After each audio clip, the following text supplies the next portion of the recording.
All right, guys, welcome back. I am so excited for this week. So, kind of a little backstory on these guys. When I was doing my interviews, and that's how I found Delancey, I found these guys, but they've had so many amazing things transpire since I last interviewed them. So they're like, can you hold off and then we'll share more?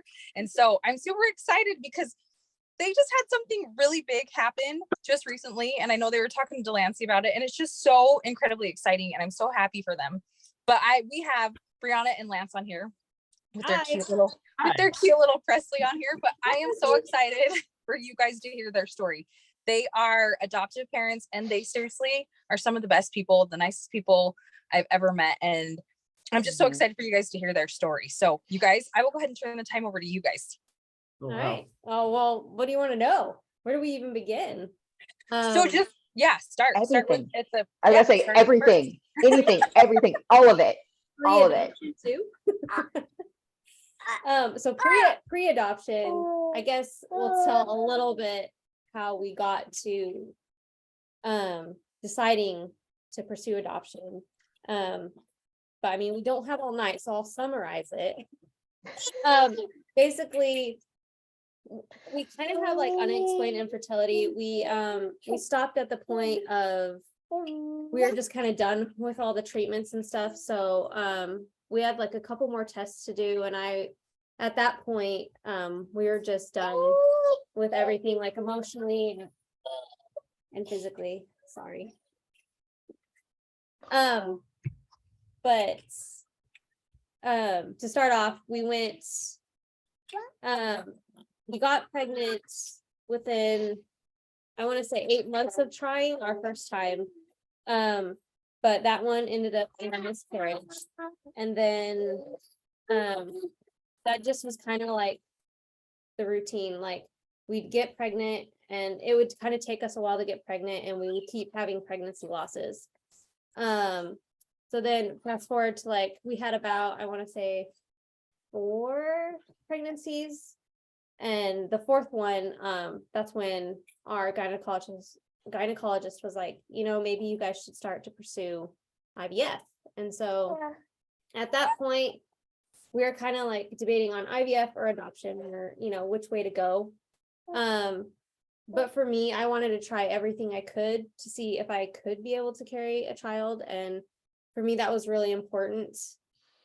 Just know, like, if I wouldn't have done it and wouldn't have gone through with it, I think I would have regrets, not being able to go that route and try everything I can to basically make my dreams come true. So we went to a wonderful doctor in Santa Monica, and we found out that Lance has low motility, and then I had a uterine septum, and it's when your uterus is like concaved into like this. So basically, I had to have surgery to like fix that, to shave off the top, because your uterus is supposed to be like, like that. And after that, it was supposed to be, she's like, maybe that's the problem, is because the blood doesn't go all the way around the uterus, and the fetus isn't getting any nutrients, and that's why we keep miscarrying. So Lance got on some pills to make his boys faster, and then I love it. It happens. Yeah, it happens. And then I was just on like fertility meds, and so we got pregnant, but then ended up losing that one as well. I want to say 6 or 7 weeks. And then that took, like, for me to finish miscarrying, your HCG numbers have to go all the way to 0. And it took like 3 to 4 months for my numbers to go to 0. And I kept having ultrasound, and it just was a slow, painful process. So after that, she was just like, I would advise you go straight to IVF and not do any IUIs. And so that's what we did. We started like the FET cycle, and she wanted to make sure my uterus was okay for IVF, and my ovaries and everything else. And then we did our egg retrieval, and we got 13 eggs out of that. Out of the 13, only 4 were viable. And then we had those, because I have a history of recurrence miscarriage, they wanted us to genetically test them. And so we sent those 4 off, and out of those 4, only 2 were good genetically. Wow. And they were 2 male embryos. Wow. Yeah, so out of 13, we only had 2 to work with.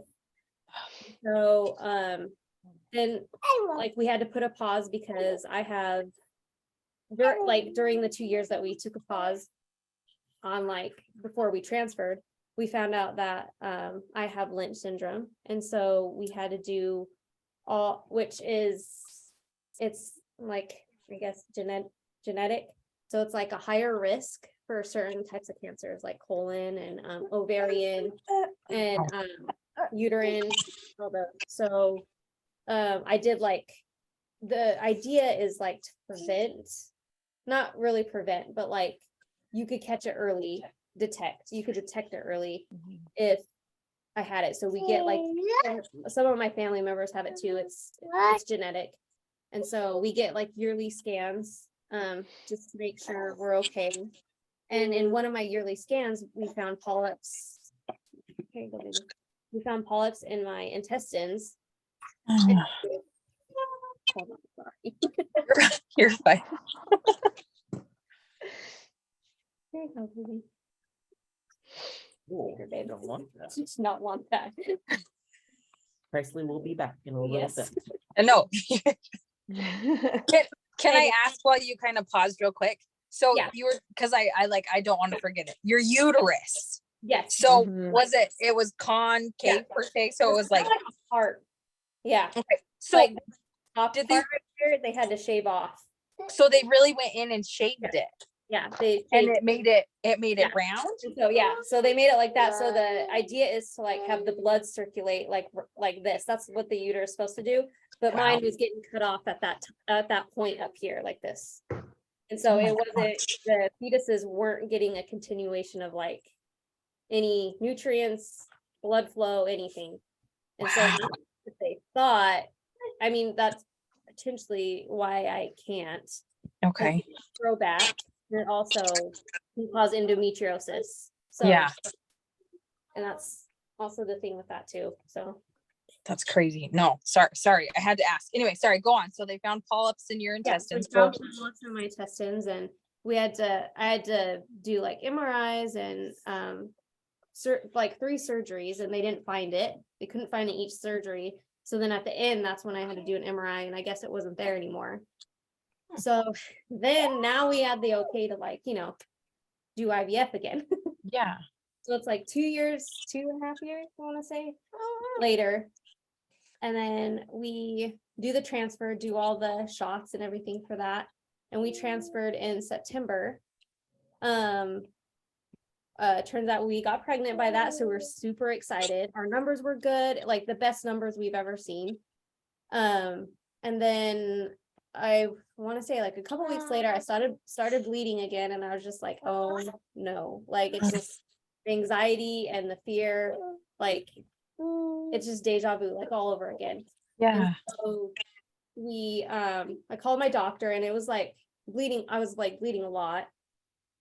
And she was like, yeah, that's not normal. She's like, I want you to come in the morning. And we'll just go from there. And so, that whole night I'm just praying. I'm like, please, please don't let this be another miscarriage. And I just like can't go through another one. And so that morning we get there, and it was just me because Lance had to work. And come to find out, the reason why I was bleeding is because I had a blood clot in my uterus. Oh my gosh. And it was because it split into twins, which was awesome. Yeah. That was a But- horrible call, by the way. It was because like I scared him. Oh yeah. I'm like, you're never gonna believe this. And he was like, what? Because he thought the worst, And so I was like, it's twins. And he like freaked out at work. But so we're so excited. But that blood clot, because it split, it created a blood clot in my uterus, I guess. And then that's what was making me bleed. And basically baby B was not getting all the nutrients again.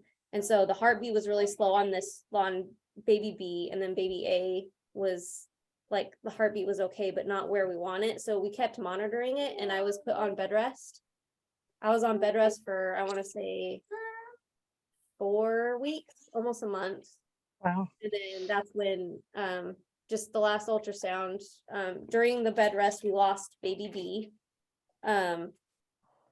The heart stopped, and then a couple weeks later the baby A followed, and that was like our last ultrasound, and we were advised to have a D&C, and so that's next week we had surgery to take out both of the babies. And like I just remember waking up from surgery, I'm just like, we have to do something else, because I can't do this again. At this point it was 8 losses total, and just took a beating on like me mentally, physically. Lance was mentally beat, Yeah, and we had a conversation and we Yeah. just kind of told each other, we're just like, I can't, we're both tapped out. Yeah. I can't do it anymore. There's just no way that I'll be able to do our last embryo, because we do have one more, and we still do, but it's always that fear of mine where I'm like, I don't think I could do that again. Yeah. I just know myself, and I feel like deep down now, I just feel like adoption should always have been our path, and that I don't think I'll be able to carry a child. And that's part of my grieving process of like, I just have come to terms with that, and trying to be okay with that mentally. But after that, I was just like, I didn't want to do surrogacy because well, we can't afford it. That was probably the main reason. If we were low, I would have done it. But and the next was adoption. And what's funny is like when Lance and I were first married, both of our families have a lot of like adoptees in it. His aunt was adopted, my dad was adopted, my uncle was adopted, I have a cousin that was adopted, and I have another uncle that was adopted. So we have a lot of like adoption stories in our family. And so we're always like, when we're first married, we're like, oh, we're gonna have 4 kids, and then maybe we'll adopt some more and stuff like that. But it's funny that it changed, and we, that's how we started our family, was first we adopted. It wasn't the other way around. Yeah. And so right after that, that's when we started the whole home study process, and we started doing our profile, and then we put it on after our home study was completed and finished. We posted on social media that we were hoping to adopt, and we got so much support and love, and like it was just so great, because all those years you go through infertility, and it kind of feels lonely. You're not really, you feel like you're by yourself all the time. And so like to see that support of like everyone has been rooting for us this whole time, all these like 12, 13 years to have a kid, and they're just so excited for us to bring a child into our home that we can raise and share our life with. And so it was wonderful to see all that family and friends support. And that's the main thing, like I remember through this whole thing, is like the outpouring of love, and then that people could love us and care about our story just as much as we care about their story. Yeah. And then during like the whole adoption like process, we got a few like nibbles, if you want to say, but they didn't really turn out to be anything, and we got a lot of scammers. Oh. Lance, just take her in the. I know. That's how yeah, this is something new. So yeah, Yeah, you're gonna this have to is expand. this is new. I need expansion on this scammer side, because Yeah, this is new. like, I had so many scammers, and like I guess that's kind of what I get for putting it on social media, but at the same time it's just like I don't understand why people do that. Most of our scammers were people that were just trying to mess with me emotionally. So like Mhm. they'll contact you and be like, hey, I want you to adopt my baby. And first, that's like a major red flag because it Yeah. doesn't happen that way. Most birth moms or expectant moms want to get to know you, because this is a huge Mhm. decision, placing Right. your child with a couple or a family. And so that was always just a red flag to me, where they're just like right off the bat, they're like, hey, can you adopt my baby? And so Like they don't know you at all. They have no connection to They have you, no- no connection to they don't know me from Adam. They're just like, we want you to adopt our baby. And I was just like, well, that's not right. Or they'll that's not send, how that works. no, it's not. Or they'll send like ultrasound pictures right off the bat. And that's another like red flag that I always looked out for, is they just, because you could get an ultrasound picture on the internet. You can Photoshop, Google. change the names and stuff like that. So that was Mhm. always the thing. They would do that. Or like, it felt like I had to become a detective, because there's one point where I even like Facebook and Instagram stalked this person and found out that, what she was telling me was the opposite. She was telling me like she doesn't have a boyfriend and that he left her and stuff like that. But then if you go on their Instagram, like yesterday, they posted a picture together and they're like so in love, or they posted the ultrasound picture together. So I'm just like, obviously you guys are wanting to, raise this baby together. So you shouldn't be really contacting anyone about adoption. And I feel like that one could have turned into a money one if I kept Mhm. going. But like once I found that out, I was like, we're just like, cut it off. And then sometimes when you do that, when I was like, oh, I'm not interested or something, they will like write mean things and yell at you basically, and text and over the internet. And that's when they're like, okay, no expectant mom or birth mom is gonna, Right. when they're because this is a huge decision for them. They're not gonna act Yeah. actually if you're just nice about it and be like, I'm not interested, and stuff like that. So that's kind of was our heads up, was like those three main things. Will It's like, you repeat those three, because I think those are very vital for people who listen Yes. to this, so they will know. Will you repeat those three again for me? sure. So my first one would be they show the ultrasound picture right off the bat. And then Mhm. sorry. And then the second one, I would say, if they tell you they want you to adopt their baby right off the bat, Yeah. like they don't even know you, but they're like, I choose you. Can you adopt our So baby? weird. Yeah. Yeah. And then the third one would be that if you're talking nicely to them and they're being rash or being like mean or hateful, then it's probably a scam. Okay. Perfect. Good. No, thank you. Thank you for going over those. Did they ever, just a quick little follow-up on that, because now I'm real curious about this, because you mentioned that the last one that they lashed out at you, it was kind of like you felt like you got the feeling that could have turned into a money thing. At any point did any of these people mention money within the first like few conversations? Not the ones I had. I think mine were all like emotional type scammers. I Mm, think that one like that catfishers. yeah.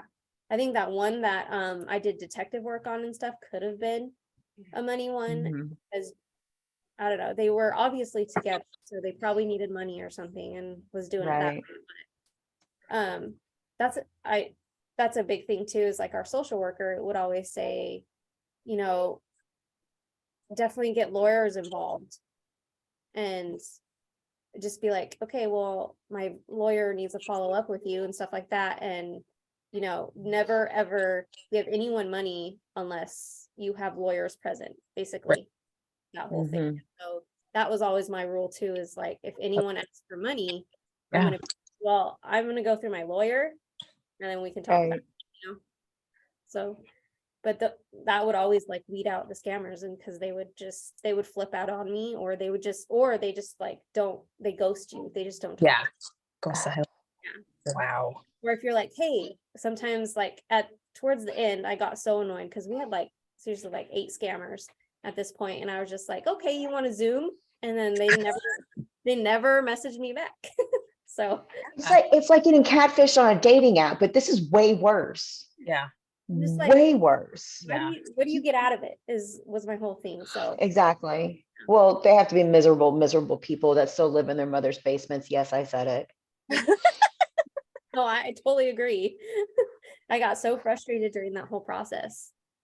That is, Yeah.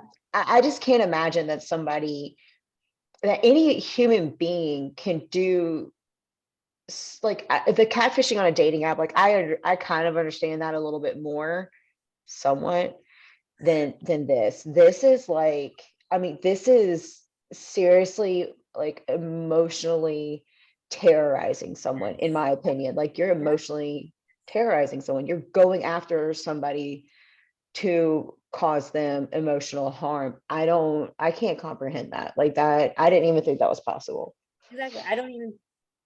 I always told my husband, I was like, I don't know how people do this to other people.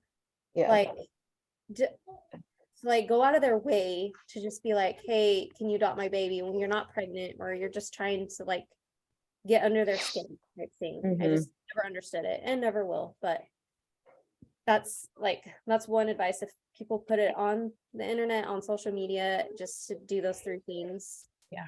And also the lawyer thing, make sure you don't give any money to anyone unless it's through the lawyers on both sides. So That's good. yeah. But let's see. Then after the scam, so we were starting to lose faith, and we were starting to go other paths. Like we went with a company called Evermore. So we paid for them to make a profile book for us and stuff like that. And they were really great, super great. We love them. They're so nice. I think they're based out of Florida, but like it's funny, a month later after we signed on with them, that's when Presley's birth mom contacted us. Wow. Yeah, just through the adoption.com profile.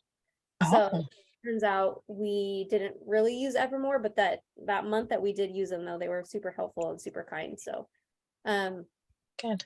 but then she messaged us, and the rest is history, basically.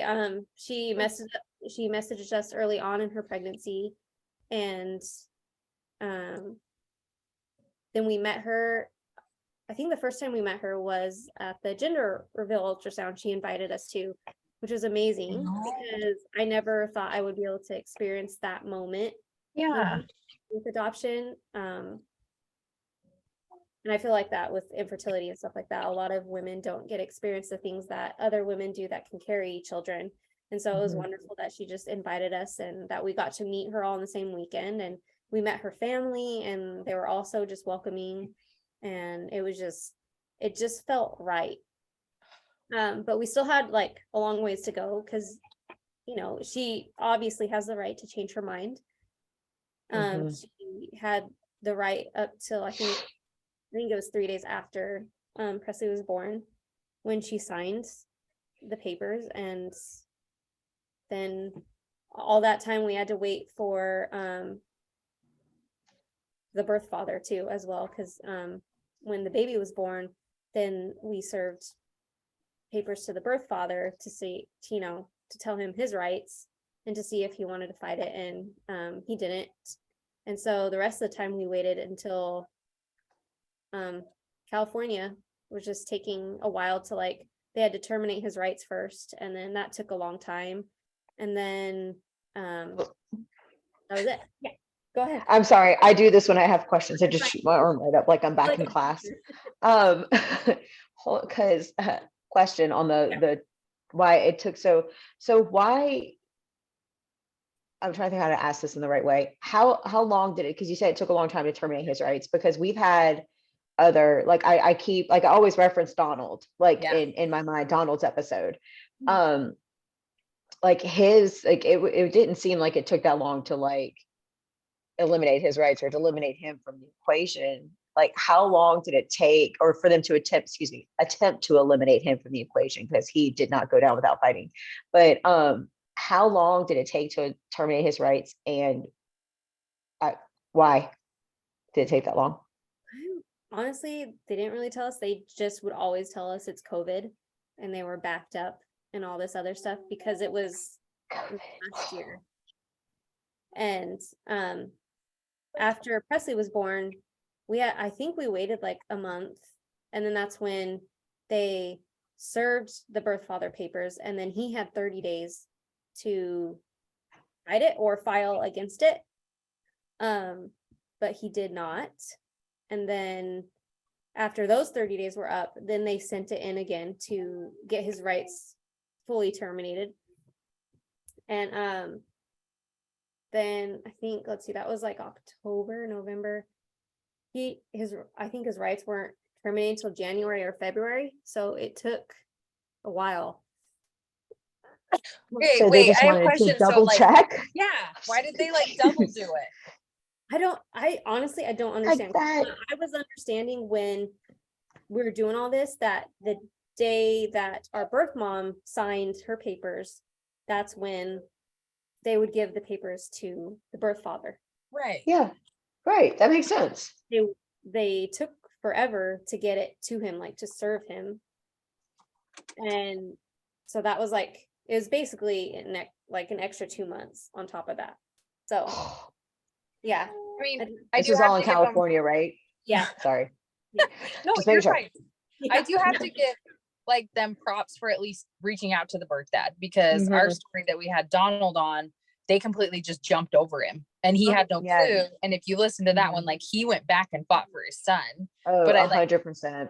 I think I love that they did that, even though it was a pain in the butt and they doubled the time for you guys, which was ridiculous. But I do love that they at least gave the dad a chance, even though it was still stupid. Like how long it just feels like an elongated time. Like I get the double checking, because like you said, like we keep referencing Donald and like they did their due diligence, and by due diligence it was like nothing from what from his perspective and from another perspective that we got. Now the third perspective we have no idea because we haven't talked to that person, but it just seems like it is fantastic that they did that they did double check, because sometimes you're like, are you sure?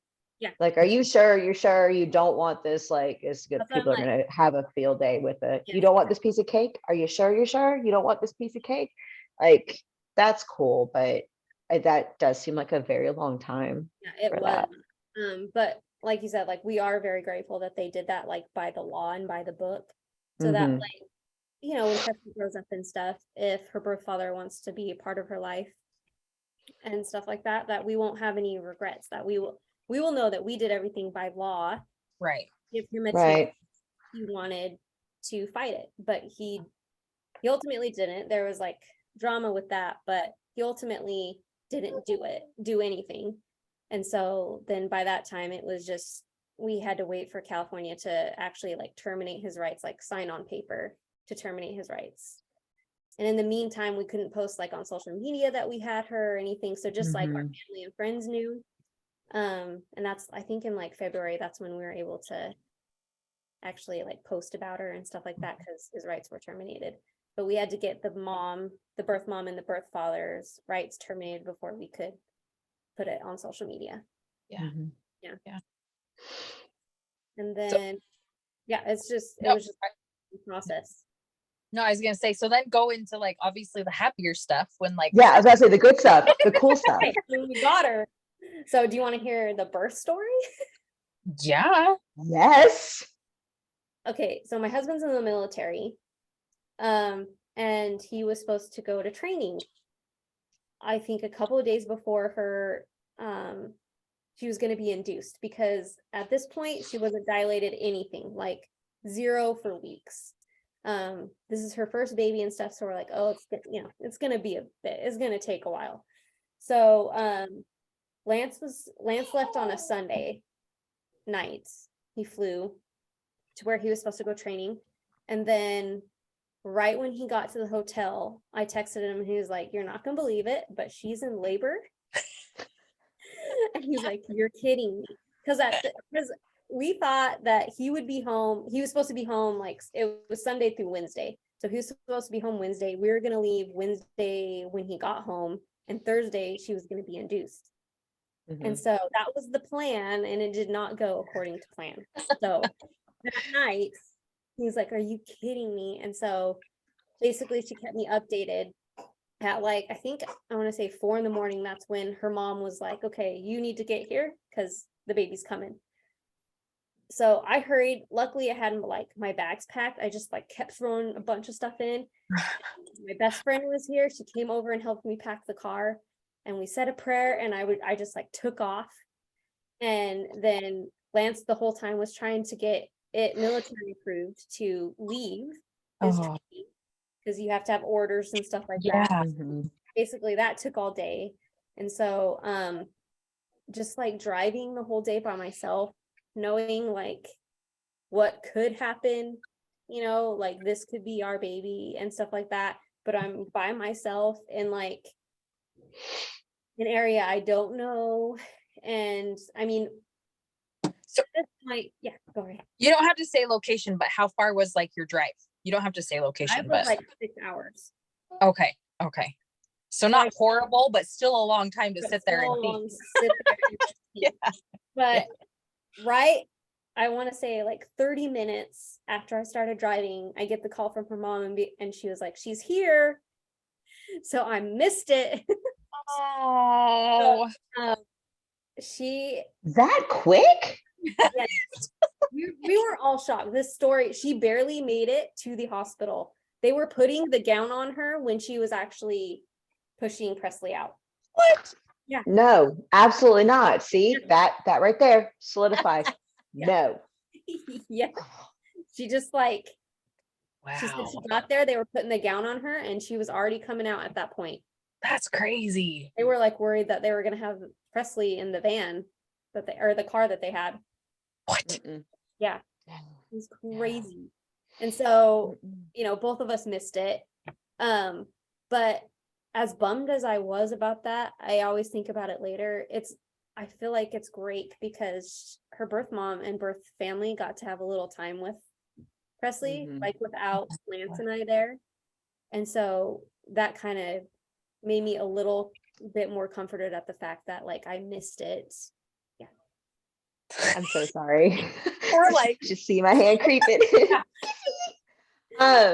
So you said I had a little bit more time, like, so she got to hold her Yeah. and So like, because she was wow, born, I want to say, I don't remember the exact time, but Lance, do you remember the time? I have a picture of the I thought he was gonna pop out with something like 3:41 p.m.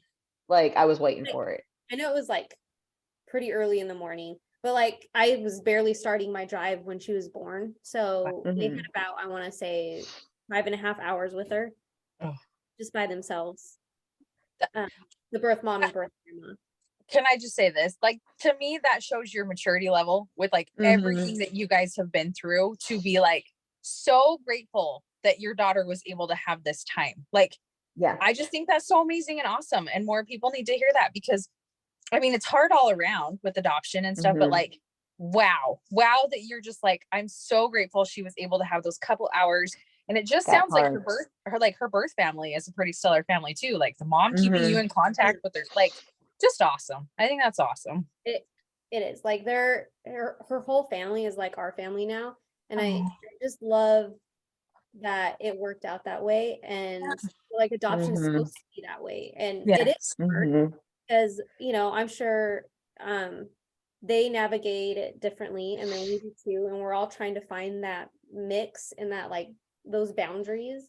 Yeah. It's hard. And like it was hard to come to terms where like I missed her birth, but then I had to take a step back and be like, this, it's not with adoption, it's not only about me, it's about her birth family as well. And as much as it hurt me, I mean, I can't even fathom the pain that she went through when she signed the papers. Right. So that always just comes back to me and how grateful we are, because we can't imagine doing that, because we have lost babies. I can't imagine placing one or signing papers and saying, you go to a different family. Yeah. So that's always just been instilled in us from the beginning. And even I think it helped knowing her for so long. We got to know her, got to know her family.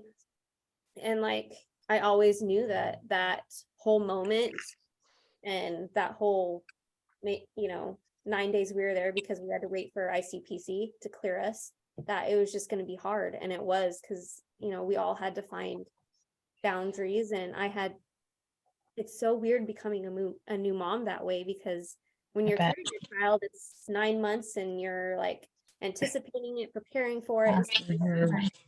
Even though like we knew about it pretty early on in her pregnancy, I was not connected to the baby whatsoever.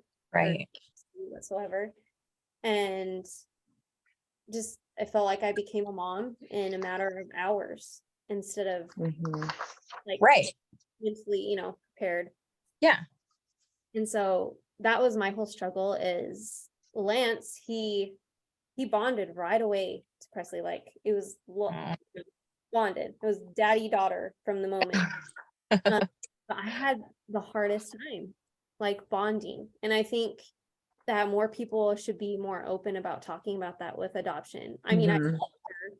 I loved her so much, but that bond, I just felt like needed a lot more work. And Yeah. like, I feel like it was because one, I was stressed because I'm a new mom. I was Mhm. stressed because I had that guilt of like taking someone's precious little girl, Yeah. and the family was so great and we loved them, and I felt awful for that too. And so I feel like all those emotions, I had to work through for a couple of months, and me and Presley had to spend, one-on-one time together just to get me and her like acquainted and to know that I'm her mama. And I can't imagine my life without her now, like ever. And it's just incredible to see how we went from kind of struggling at first, me and her. Like I wasn't really sure if I was doing anything right, and that's Yeah. probably part of motherhood as well. It is. You just Yeah. never know if you're doing anything right. Yes. So I just felt that so much during that first like couple of months, is because I was working through all those emotions of being a new mom through Mhm. adoption and through someone's heartbreak, and also trying to make sure that our birth mom was okay, because I knew that she was struggling. Yeah.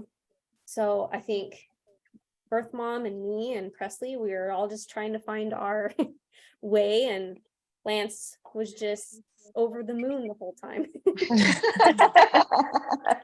But I always like feel bad now, because I'm like, I feel like I missed like the newborn stage, because I was just so focused on just, am I doing everything right? Yeah. Am I Mhm. doing adoption right? Am I like doing motherhood right? Am I being a good wife and stuff like that? And so I think I had to go through all those emotions to where I could get to now. Yeah. Yeah. Yeah. But Well, I can tell you that when you mentioned the guilt part, that's actually something my mom mentioned to me. Was that last week, Melina, that I told you about that? It was last week. It was recent. It was a very recent thing.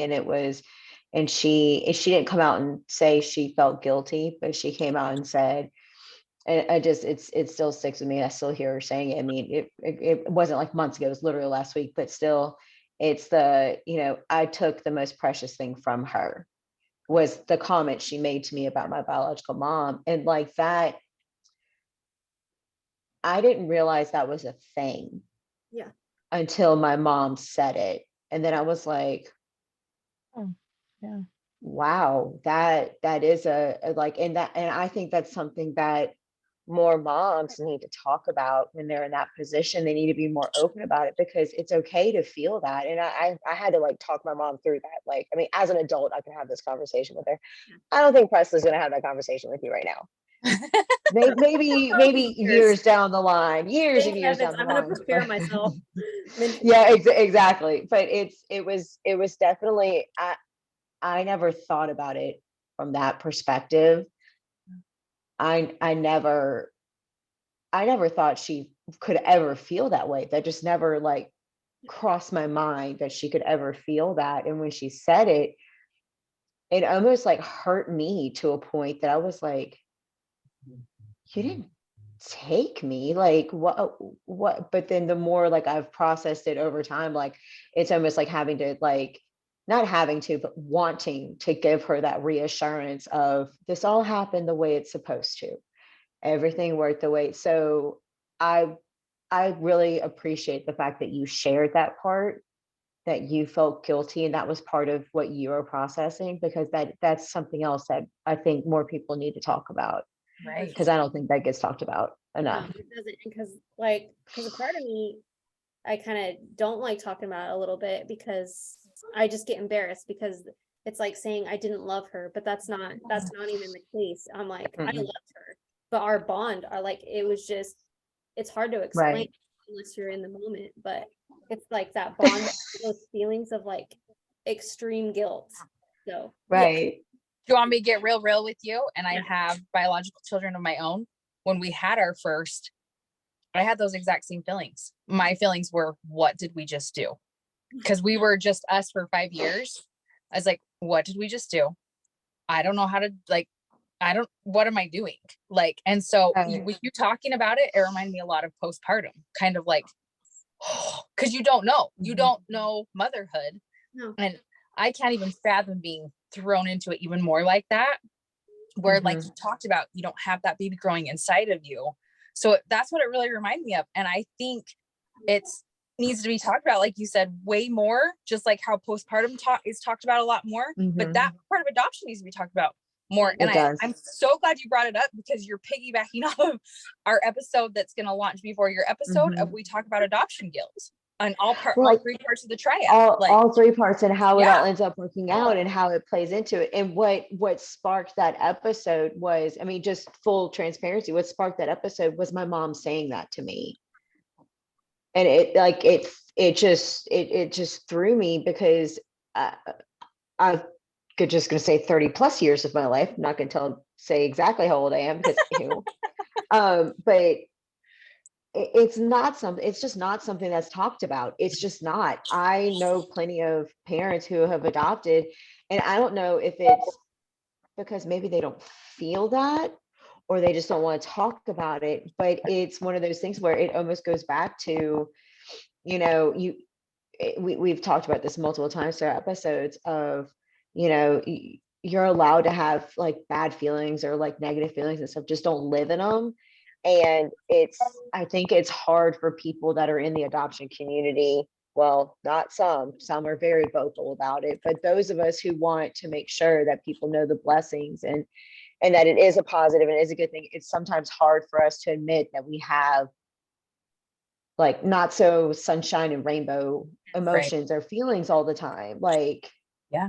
exactly. And then just like you were talking about, like I've had friends and like family that have had hard time bonding with their babies, and I think that's part of motherhood that needs to be talked about more. And it doesn't, you know, just because you're adopting doesn't mean you're not going to have those feelings, because I certainly had those feelings, and honestly probably went through a little postpartum, even though I didn't give birth to her, but I was definitely struggling a little bit, like just with the guilt and all the feelings of like navigating adoption. And then, you know, then you do all the birth father stuff and everything, and it was like it took a toll. And and being, you know, being thrown into that, and it's crazy because I was there by myself all day because Lance didn't get to the hospital until like 10:30 at night. Wow. So it was just me and birth mom and birth grandma, and you know, I'm trying to figure out how to be a mom in that setting, you know, and what my role is, what her role, you know, what the birth mom and birth grandma role is.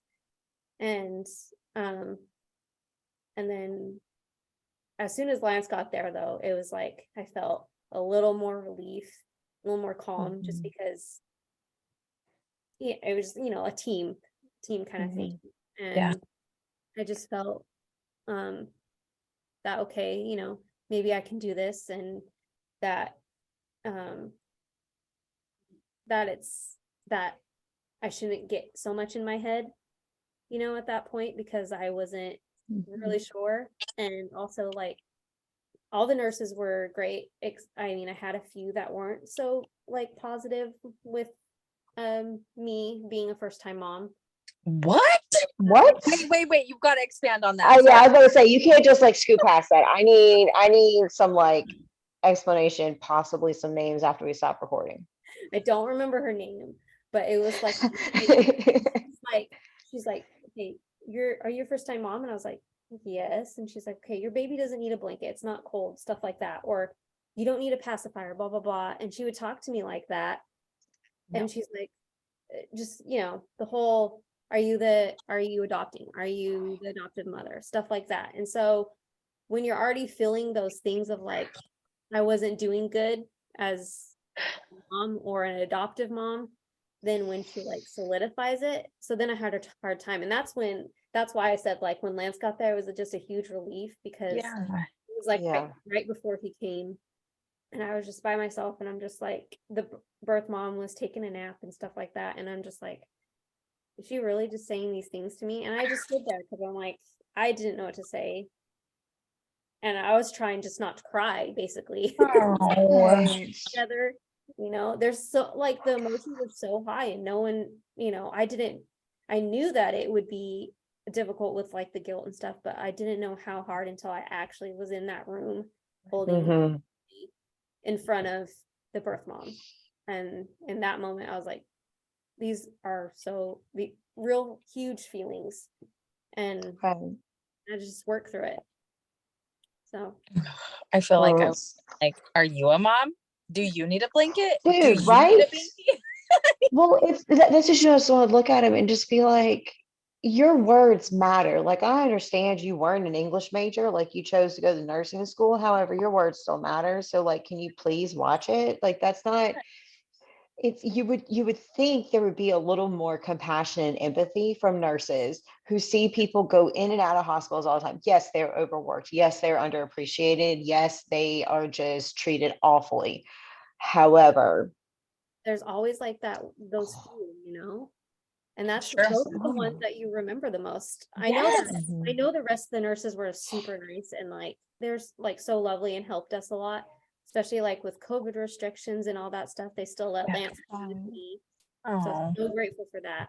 But it's always that one or few that like it just sticks in your head, like, it's that negative self-talk thing that like it takes the form of other people. I struggle so bad with it, so I completely understand where you're coming from, especially when you're doing your best to navigate a situation when you don't have, and it sounds like to me that like it's, if Lance would have been there, your partner, your husband, your significant other, your support system that you are for each other, it might have been a little easier to navigate with that. But that would, I don't think that'd be an easy situation for anyone to navigate at all, because you're not dealing with, that sounds terrible. You are entering into a situation, birth mom, birth grandmother, birth great grandmother, maybe? Grandma. Grandma. Just grandma. Okay. Well, that situation, you're walking in, like they have each other. Right. And it's not like a you versus them thing. It's like, but they have the support for their big emotions together. Yeah. And you're shouldering your big emotions by yourself. And you have Nursey McNurse over here just chirping away, just talking in your ear. Like, just, I really wish hospitals like labor and delivery would do like a new training around how to navigate adoption scenarios. Yeah.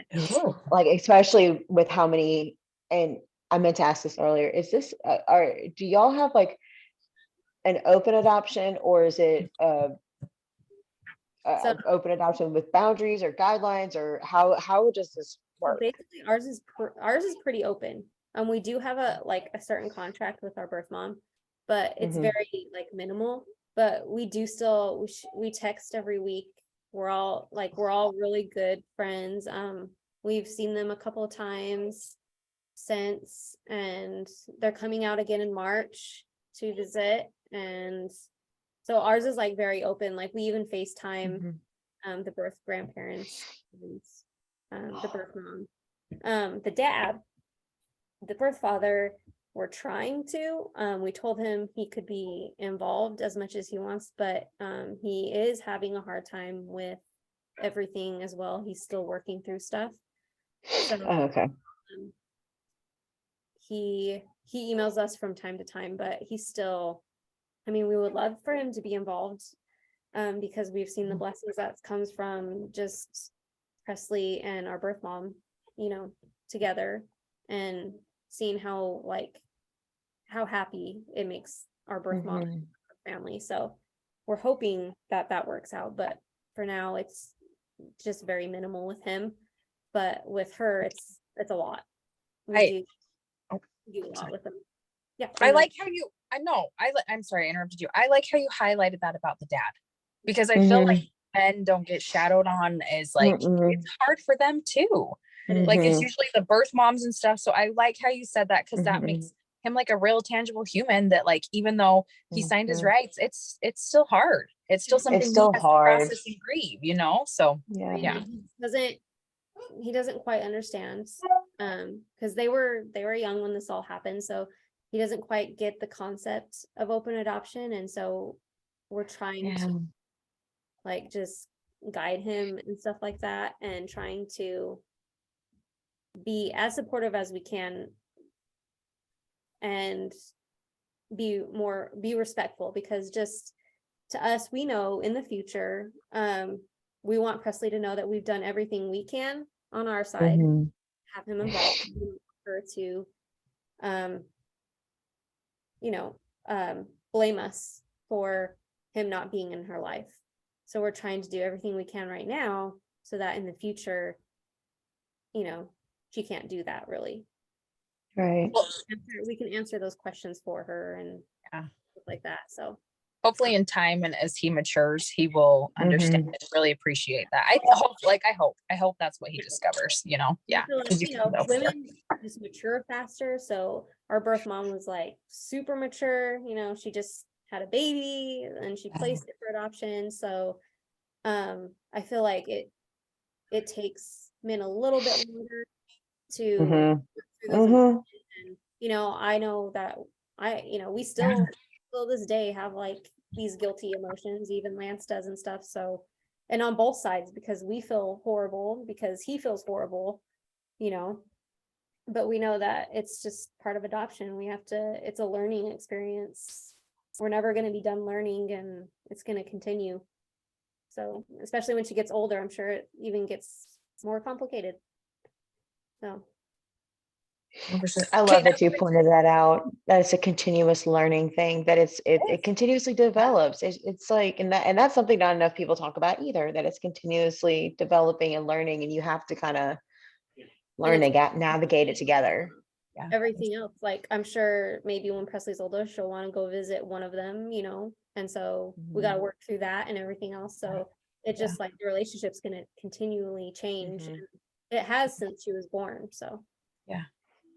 Okay, now go into the very last, most exciting part that just happened. Okay, the last part. Okay. Yes. So I was actually on my way to Disneyland, and Lance texted me. He's like, "Did you see the email?" And I was like, "What?"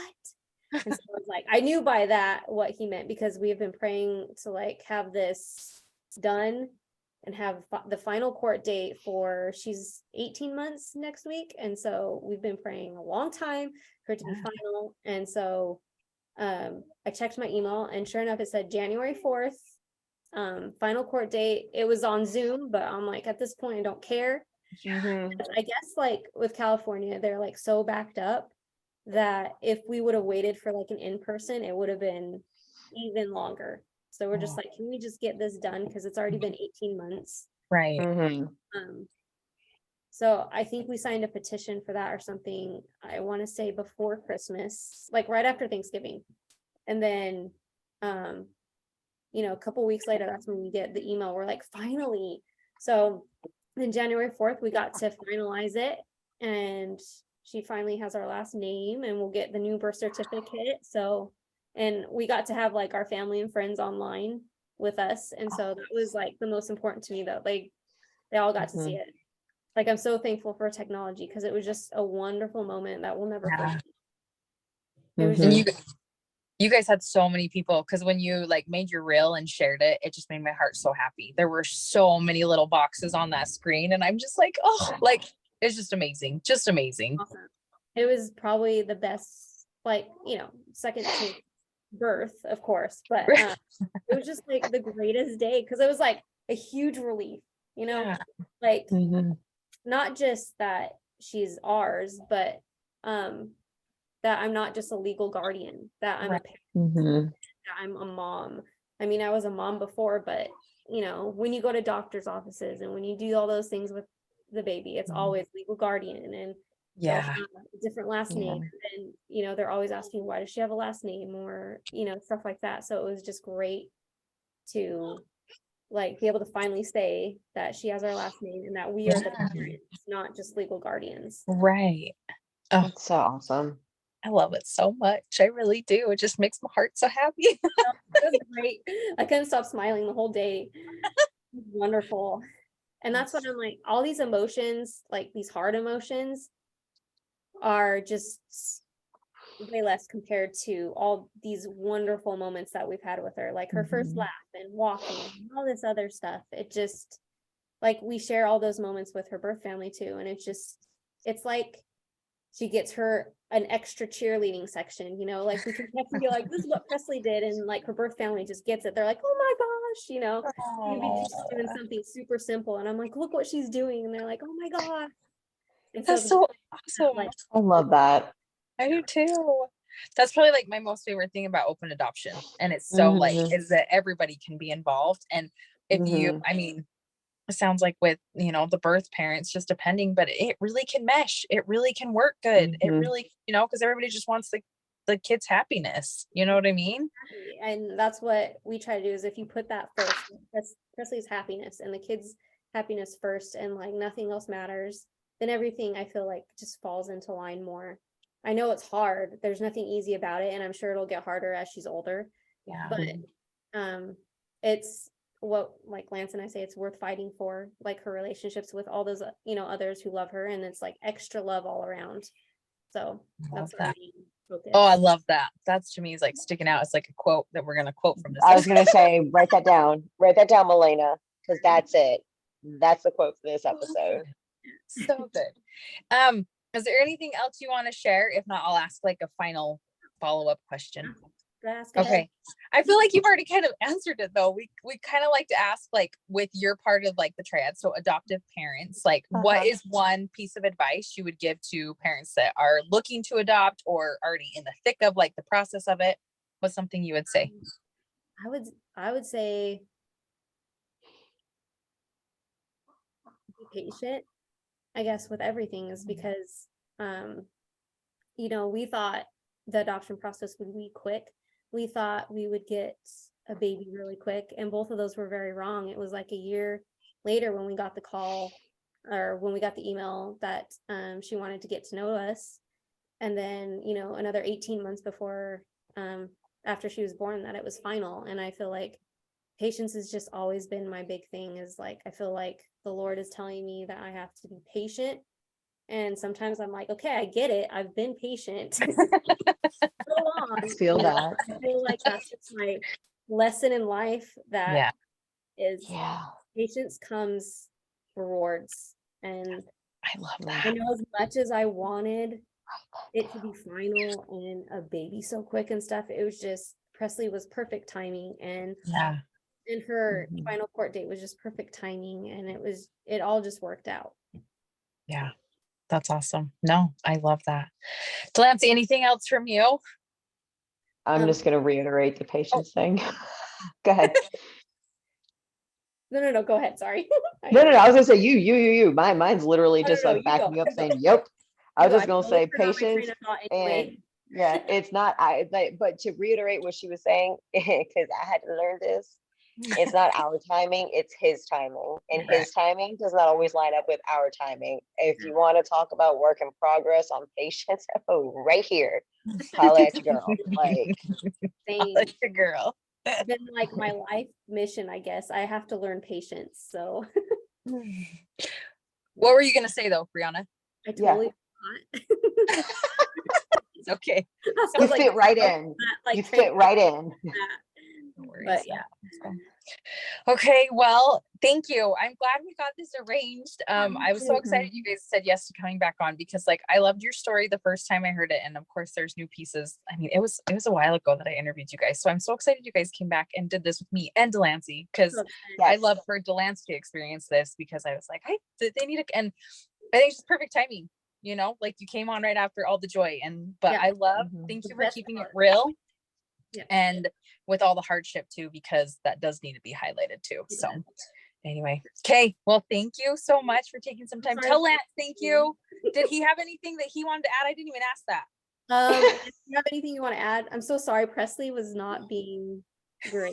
It's totally fine. We get As it. toddlers are, Totally fine. Did he want to? but he's right here. Do you want to ask him that one? Did he?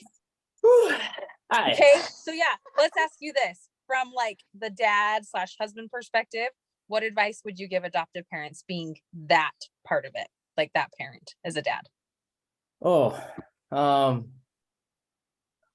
it's I don't know. Jeez. Definitely harder when you get older. I'm not gonna lie. Um, you know, like Brianna was saying, it's definitely hard to navigate everything, and it's a learning process. Really, it is. There's never a day that went by where we doubted some stuff and we second guess things, but just kind of go with it. I mean, no one's perfect. You know, after talking, it's good to be able to also have like friends and family, you know, that have kids because you can kind of just relate.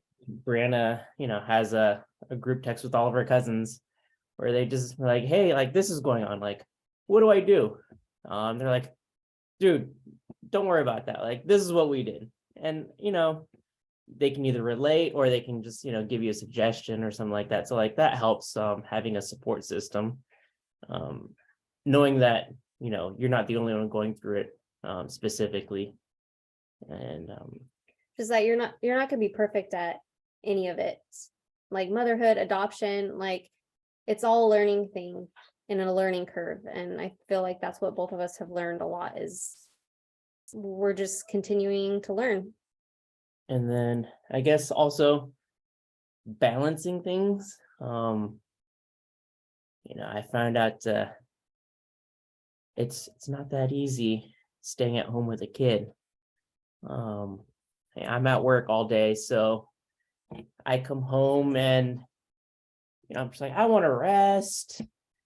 Where's my food? It does not say that. Where's It's like at Taco Bell or Del Taco down the street. where's my slippers? Where's the remote control for the TV?